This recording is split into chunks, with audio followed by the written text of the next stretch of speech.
끊으리니 내 파견자의 목소리가 다시는 들리지 아니하리라 하셨느니라. 아멘. 오늘 본문 말씀을 가지고 하나님의 위로라는 제목으로 함께 은혜를 나누고자 합니다. 제가 신학교도 오래 다녔지만 신학하고 나서 사역을 하는 데서 항상 망설임이 하나 있는데 제 연약한 가운데 하나가 뭐냐면은 이렇게 서너 명이 같이 앉아서 함께 커피 마시면서 이야기를 하면 말을 너무도 잘해요. 그런데 일어서서 말하라고 하면은 그 순간부터는 손이 덜덜덜 떨리고 막 입술이 떨리기 시작하고, 그래서 제가 사람들 앞에 서서 설교하는 데 있어서 굉장히 많이 어려움이 있거든요. 그래서 하나님께 참 기도 많이 해서, 하나님 저 설교 안 하는 사역하면 안 돼요? 왜냐하면은 너무 설교 잘하는 사역들 저렇게 많은데 굳이 떨려 죽겠는데 저까지 꼭 사역해야 되나요? 이런 고백을 좀 많이 했었거든요. 전에 제가 서초동에 있는 그 모 교회에서 사역을 할 때도 그런 것 때문에 좀 굉장히 힘들었습니다. 어떨 때는 설교하다가 너무도 막 긴장이 돼서 막 설교를 하다가 시계를 딱 봤는데 5분밖에 안 지난 거예요. 우리 그 설교 시간 30분인데 앞으로 20분 넘게 남았다라는 그 사실에 저한테 공포로 다가오면서 막 순간 마음의 두려움에 막 과호흡이 오더라고요. 그래서 그때도 뭐 과호흡 때문에 쓰러질 줄 알았는데, 긴장하면 좀 말이 좀 빨라지거든요. 오늘 또 혹시 제가 설교를 하다가 과호흡이 와서 쓰러질 수도 있습니다, 여러분. 왜냐면은 혹시라도 오해하셔서 우리 목사님 영성이 깊어서 하나님의 깊은 임재 가운데 들어갔구나라고 오해하시면 안 돼요. 그럴 때 필요한 거는 CPR, 그 다음에 뭐 심박 제세도기 이런 게 필요하지 방치하시면 안 됩니다. 날마다 이렇게 제가 비슷한 설명을 하는데 이러면서도 항상 두려워요. 왠지 다들 가만히 있을 것 같은 그런 공포. 네, 제가 설교하다가 좀 말이 빨라져도 저 사람 지금 긴장하고 있구나라고 생각해 주시고 넘어갔으면 좋겠습니다.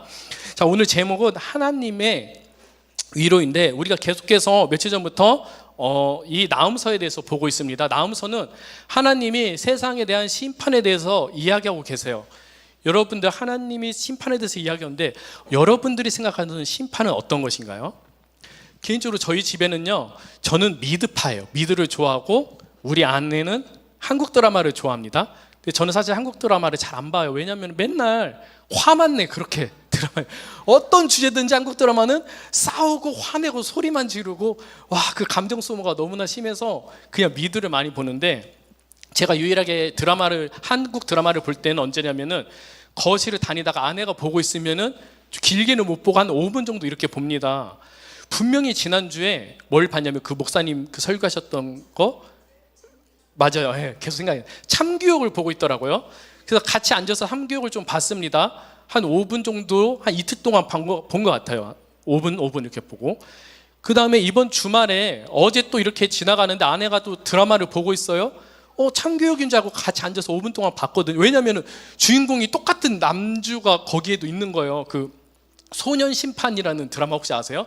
그 김혜수랑 나와서 이렇게 재판하는, 소년범들 재판하는 건데, 그래서 한 5분 보다가 이해가 된 거여서 여보, 그래서 저 남자애가 이렇게 재판관인데 청소년들 재판하다가 도저히 안 돼서 열받아서 이게 교육부 직원이 돼서 참교육을 하는 거야? 그랬더니 아내가 아니라고, 다른 거라고, 이거는 두 개가 다른 드라마라고. 저는 그게 같은 건 줄 알았거든요. 자, 어쨌든 그거 드라마를 보면요, 이 재판관의 어떤 재판에 대해서 나오죠. 과연 어떤 재판이 옳은 재판인가 라는 거에 대해서 계속해서 작가는 청중들에게 질문을 던지고 있습니다. 자, 여러분들이 생각하는 공정한 심판은 무엇입니까? 우리 사람이 생각하는 공정한 심판은요, 바로 그 참교육처럼 인과응보인 것 같아요. 무슨 말이냐? 내가 이렇게 큰 악한 일을 행하면은 그만큼 큰 벌을 받습니다. 이렇게 가벼운 죄를 범하면은 그만큼 작은 벌을 받아요. 반대로요, 내가 어마어마하게 큰 선한 일을 행하면은 큰 상급을 받게 돼 있어요. 또한 작은 선한 일을 행하면은 작은 상급을 받게 돼 있습니다. 이게 바로 우리 인간의 사회에서 원하고 이야기하는 심판이고 정의입니다. 그런데 하나님의 정의는 이와는 조금 다릅니다.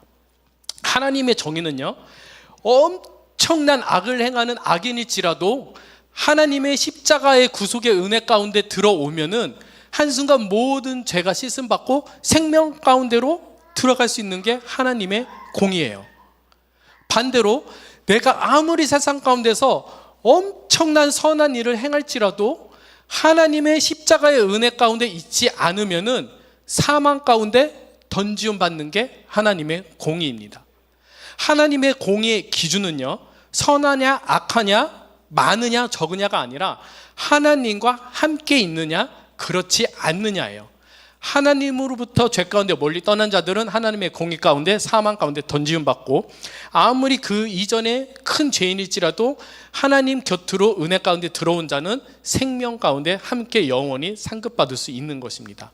이것이 바로 하나님께서 말씀하시는 공의입니다.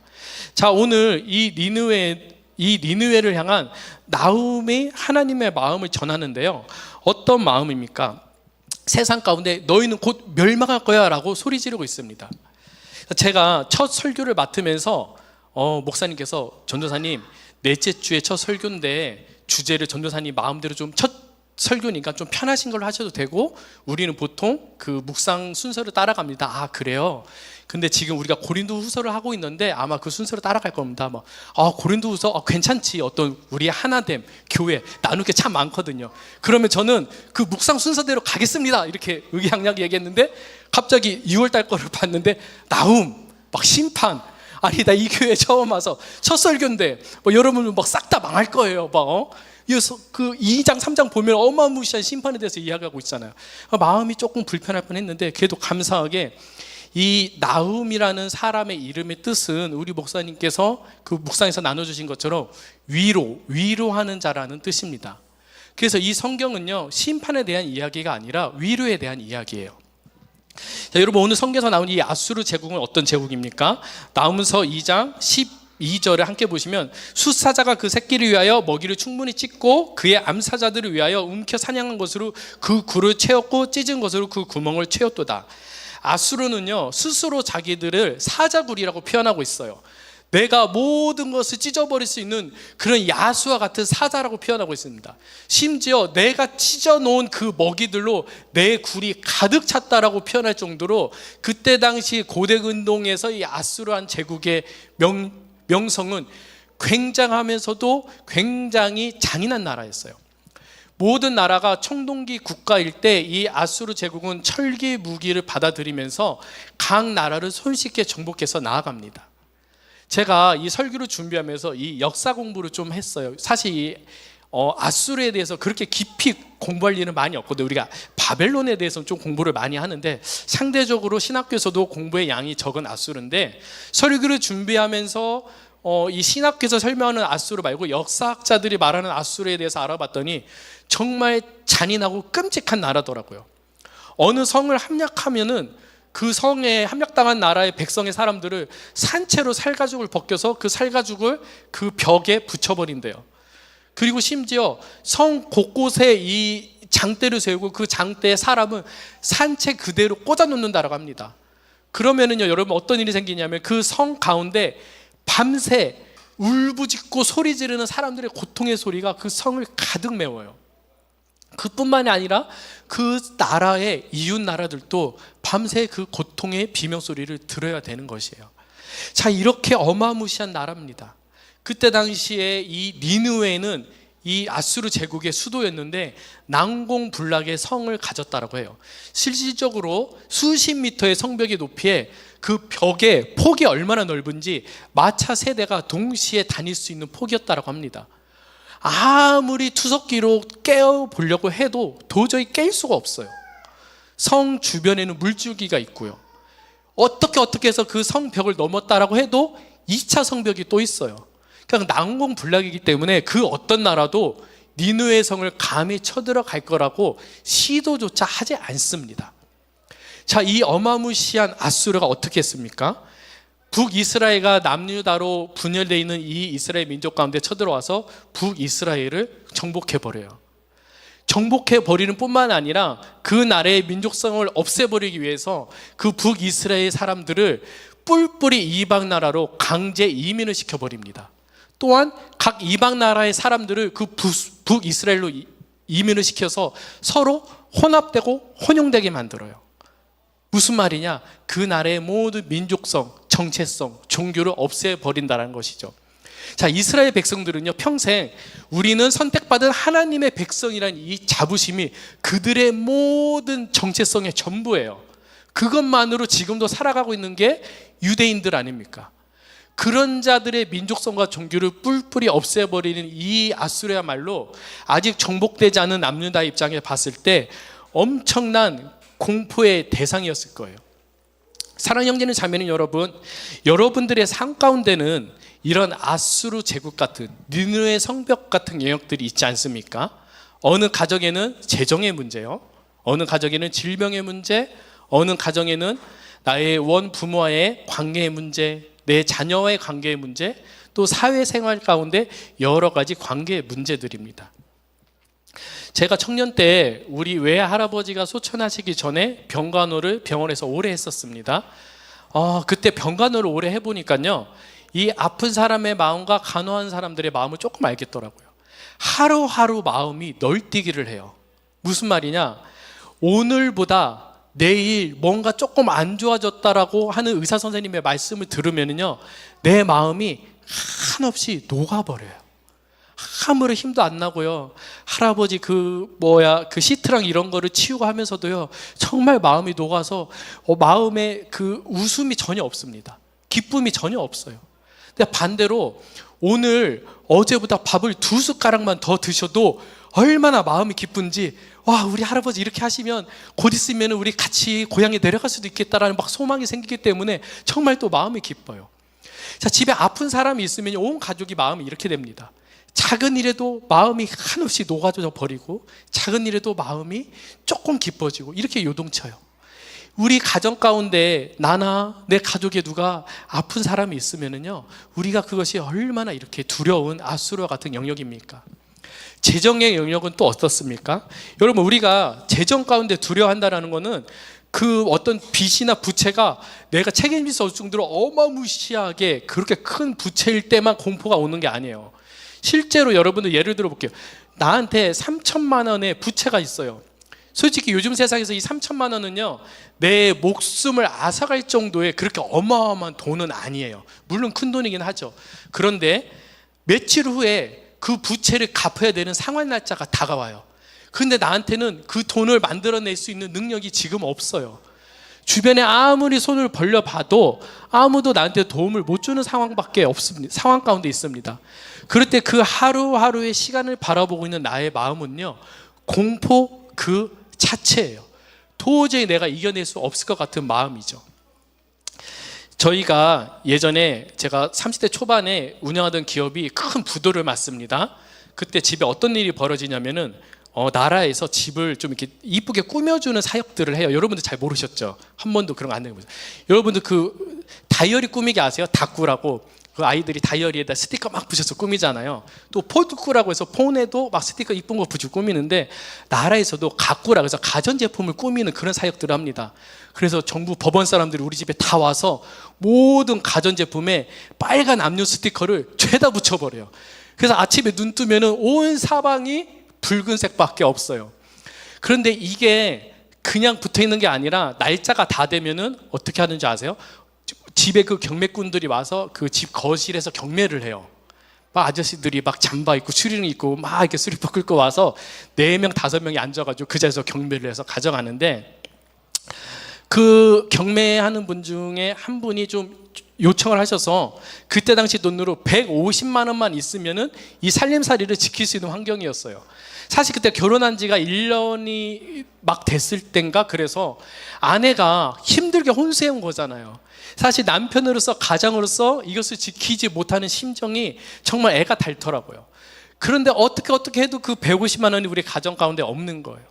그래서 그 하루 전날 제 마음 가운데 1초가 흘러가는데, 제가 그날 새벽까지 잠을 못 자고 아내를 먼저 재우고 저는 옆에 있는 그 골방에서 혼자 앉아 있었는데, 형광등을 켜고 벽을 보고 이렇게 앉아 있는데 1초 시간을 보는 게 정말 말할 수 없는 공포로 다가오더라고요.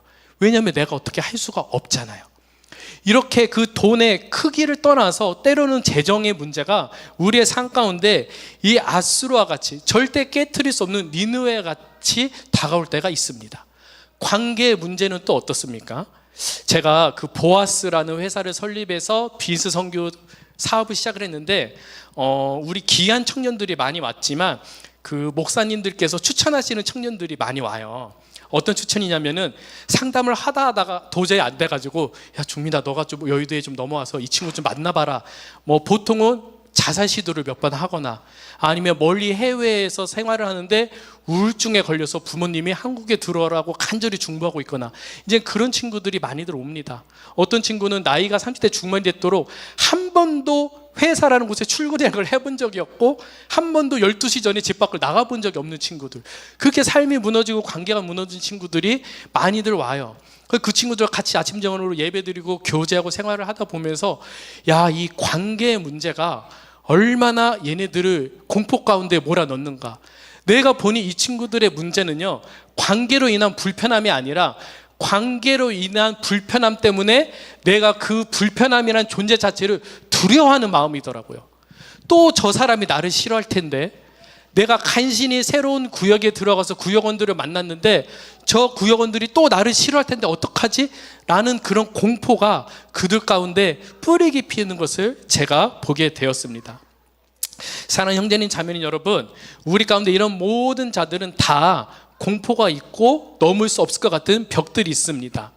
그럼 여러분들은 이런 순간에 어떤 하나님의 위로를 원하세요? 우리가 그래도 이렇게 계속 살아갈 수는 없잖아요. 하나님 앞에 위로받기를 원한단 말이에요. 어떤 위로 여러분들 원하세요? 보통 이런 위로를 원하지 않으신가요? 사랑하는 딸아, 수고했어. 괜찮아.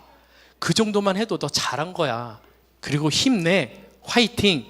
내가 함께 할 수 있어. 함께 하고 있어. 이런 위로를 보통 우리 하나님께 원하지 않습니까?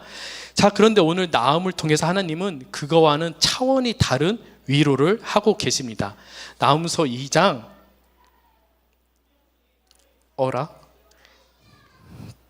자, 제가 읽어드릴게요. 나음서 2장 13절의 말씀입니다.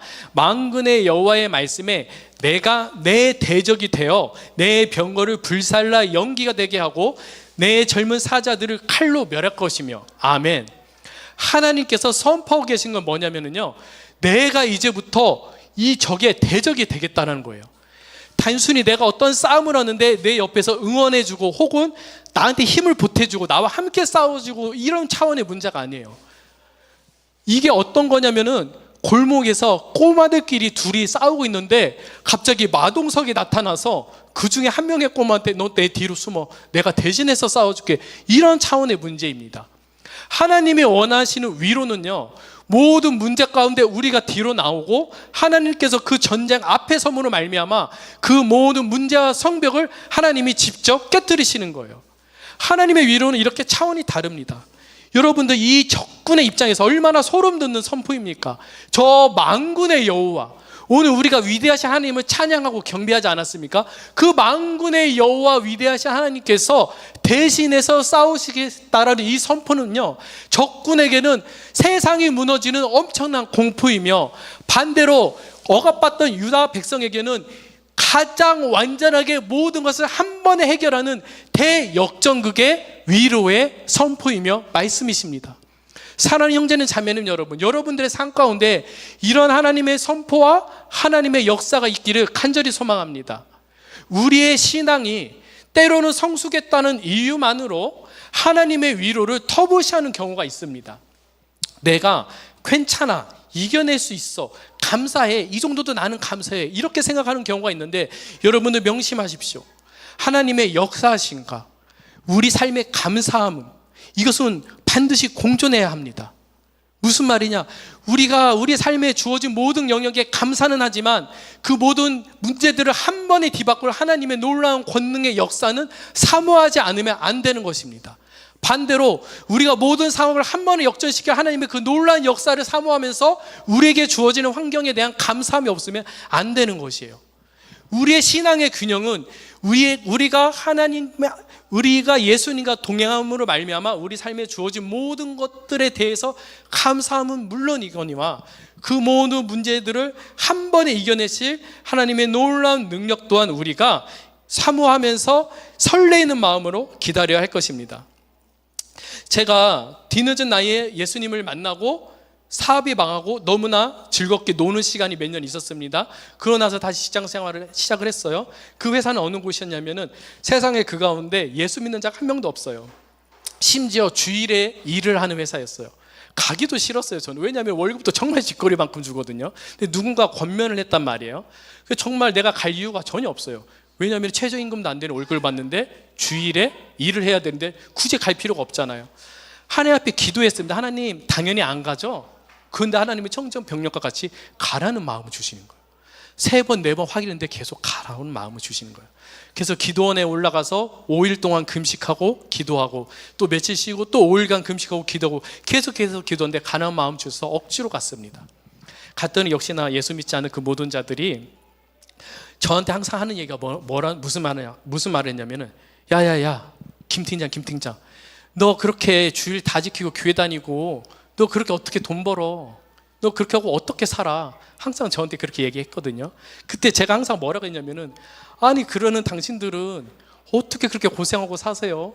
무슨 말이냐면은, 당신들은 내가 5만큼 고생하면 5만큼 열매가 있고 10만큼 고생하면 10만큼 열매가 있는데, 저는 5만큼 고생했는데 500만큼 열매가 생기고 10만큼 고생을 했는데 10,000만큼 열매가 생깁니다. 왜냐하면 하나님의 역사하심이 내 안에 함께 계시거든요. 이렇게 항상 고백을 했습니다. 그렇게 고백을 하면서도 사실 내 안에 떨리는 거는, 말을 이렇게 그럴싸하게 했는데 계속 여기서 쭈구리로 살면 어떡하지? 이런 고민이 있었는데, 그래도 감사하게 하나님이 그 직장 가운데 엄청난 역사를 해주셨습니다. 그래서 나중에는, 처음에는 그 사람들이 귀신 노름이라고 그랬어요. 그 회사가 그 영업을 하는, 보험 영업을 하는 회사였거든요. 그래서 제 영업사원으로 일하는데 사람들이 어떤 말이었냐면은, 이거는 귀신이 역사하는 거야, 그러시더라고요. 왜냐하면 너무나 말도 안 되는 일들이 벌어지는 거예요. 우리가 한 시간에 한 사람한테 영업해서 그 계약을 받기도 힘든데, 저는 어느 곳에 가면은 그곳에 100명, 200명을 한 번에 계약을 받아왔어요. 그래서 오늘 200명에게 다 계약을 받고 내일 모레 또 대구에 가서 300명한테 계약을 받고, 그런 역사가 막 벌어지는 거예요. 심지어 사람들이 줄을 서서 집에를 안 가요. 2시간, 3시간 동안 그 앞에서 계약 받는데 한계가 있잖아요. 기다리다 뒤에서 막 욕을 하고 소리를 지릅니다. 앞에 당신들 말이야, 나의 계약 안 받고 서울 가기만 해봐, 가만히 안 둘 거야, 이러면서. 아니, 이 똑같은 상품이 어디 가도 다 있는데, 보험 상품이라는 게 그렇잖아요. 무슨 생명사 보험 상품 다 똑같은데, 하나님께서 역사하시다 보니 그런 놀라운 일들이 벌어지더라고요.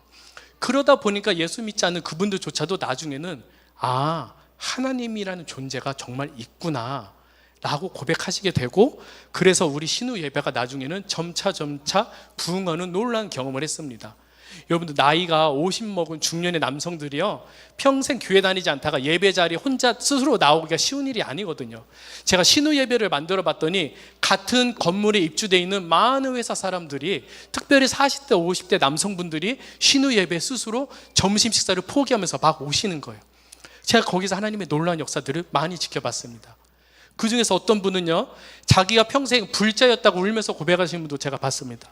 저한테, 팀장님, 내가 평생 불자였습니다. 내가 평생 불자인데 이 예배 드리고 내가 이 하나님 살아계심을 봤어요. 그리고 나중에 그분의 아내조차도 전도하는 것을 제가 목격하게 됐습니다. 여러분, 이렇습니다. 하나님의 방법은 우리와 다릅니다. 이 견고한 니느웨 성을 하나님이 어떻게 과연 무너뜨릴까 하고 봤더니, 하나님은요, 거대한 마차를 허락해서 그 성을 무너뜨리는 게 아니라 엄청난 역사에 없던 홍수를 일으키셔서 그 니느웨 성을 무너뜨리세요. 한 번은 남유다에 그 무서운 아수르 군대들이 포위했던 적이 있습니다. 히스기야 왕 때죠. 그때 히스기야 왕이 어떤 자세를 취합니까? 밤새 기도문을 써놓고 하나님 앞에 기도문을 고백합니다. 그러다 보니 눈을 떠보니 그 새벽에, 그 밤에 깊은 아무도 없는 시간에 하나님의 군대가 와서 그 모든 18만 명이 넘는 어마어마한 군대를 완전히 멸절시키는 놀라운 역사를 일으키시는 것을 우리가 성경을 통해서 보게 됩니다. 사랑하는 형제 자매님 여러분, 우리가 하나님의 말씀을 믿는다라고 하면서 하나님의 권능을 믿지 않으면 안 될 것입니다. 우리가 예수 그리스도를 내 안에 구주로 모셔드린다고 하면서 그분의 놀라운 능력과 기적과 이사를 터부시하면 안 될 것입니다. 우리는요, 예수님과 동행하는 삶을 모티브로 하는 교회입니다. 예수님과 하루하루 동행하는 우리의 삶 가운데는요, 예수님이 드러나야 돼요. 무엇이 드러납니까? 예수님의 그 크신 사랑이 우리의 삶을 통해서 드러나야 됩니다. 예수님의 그 인자하시며 예수님의 그 선하시며, 예수님의 그 오래 참으시며, 예수님의 그 긍휼하심이 우리의 삶 가운데 드러나야 되는 것이요. 더해서 예수님의 그 놀라운 능력과 기적과 이사 또한 우리의 삶 가운데 드러나야 되는 것입니다. 여러분들의 가정 가운데서 혹시라도 가족을 구원하기 위해서 간절히 기도하는 가족들이 있습니까? 여러분의 삶 가운데 예수님 능력이 드러나게 기도하십시오. 그것이 꼭 병든 자에게 손 얹었더니 갑자기 다음날 나았다, 이 정도의 모든 기적을 말하는 것은 아닙니다. 내가 열심히 기도했더니 우리 가족이 보기에도 나의 삶이 하루하루 변화되는구나. 정말 경고했던 저희 시골에 계신 아버지도요, 정말 저희 지역의 모든 사람들이, 제 친구들이 손꼽았거든요. 너희 아버지가 제일 무섭다고. 우리 친구들이 어떤 정도냐면은 동네 마당에서 놀다가 우리 아버지만 지나가면 잘못한 게 없는데 다 각자 집에 가서 숨어요. 그리고 우리 아버지 지나가면 다시 와서 놀아요. 그 정도예요.